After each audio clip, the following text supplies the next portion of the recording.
Hello. Before we start the video, don't forget to leave like and comment, subscribe to the channel and activate the notification bell to get you all new. It's going to be a busy August for Samsung with the Galaxy Note 10 launch nearing and preparing the relaunch of Galaxy Fold. The most recent report claims that Samsung is ready to launch its foldable handset. According to experts and unnamed inside sources, the Korean tech giant has revamped the hinge and screen design and tested the device, which in turn passed with flying colors. Just some finishing touches are needed before the launch. However, a July launch still seems like a less likely scenario, but given the new rumor, things are looking good for an August release. Perhaps it will be sometime after the August 7th Galaxy Note 10 Unpacked event. We really doubt that Samsung will unveil both phones during a shared event. And in other news, the Motorola P50 is now on sale in China. It comes in 6GB RAM and 128GB memory configuration and costs $365. It's offered in blue and bronze colors and can be purchased from the company's online store. The P50 is a rebranded One Vision for the Chinese market, running Android Pie-based ZUI 11 instead of stock Android. Specifications of the Motorola P50 include an Exynos 9609 SoC, a 6.3 inches with aspect ratio 21:9 Full HD Plus display, and a 3500 mAh battery drawing power from a USB Type-C port. For photography, the smartphone has a 25-megapixel selfie camera sitting inside the punch hole on the front and a dual camera setup at the back comprising of 48-megapixel main and 5-megapixel depth sensor units. And in other news, DxOMark's full camera test of the Google Pixel 3a has just arrived with an overall score of 100. Although just a single point behind the overall scores of both the iPhone XR and the Pixel 3, all three devices got the same photography score of 103. Here's a reminder that, at the end of the day, all three devices have excellent performing cameras. It's difficult to quantify how a camera performs with a numerical score. That said, let's take a deeper dive into DxOMark's findings with the Pixel 3a.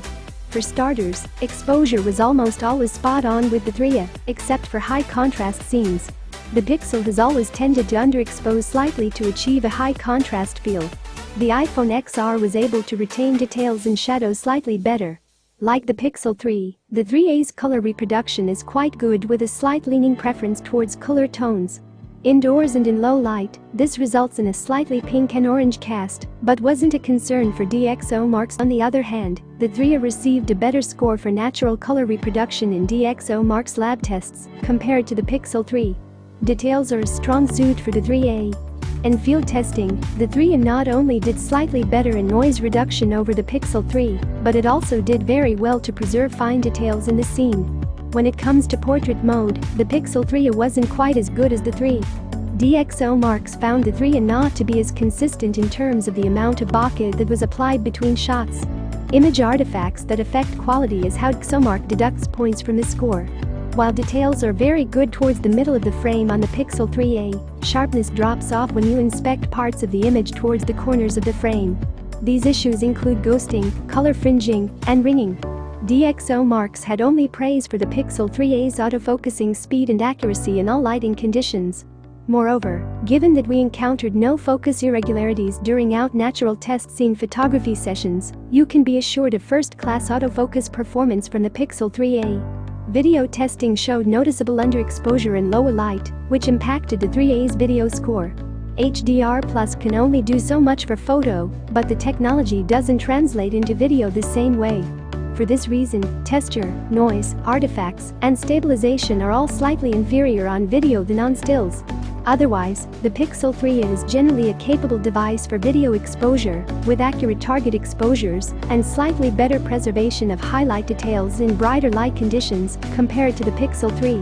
In the end, DxOMark states that single-camera smartphones can no longer compare to what dual-camera and multi-camera smartphones are capable of nowadays.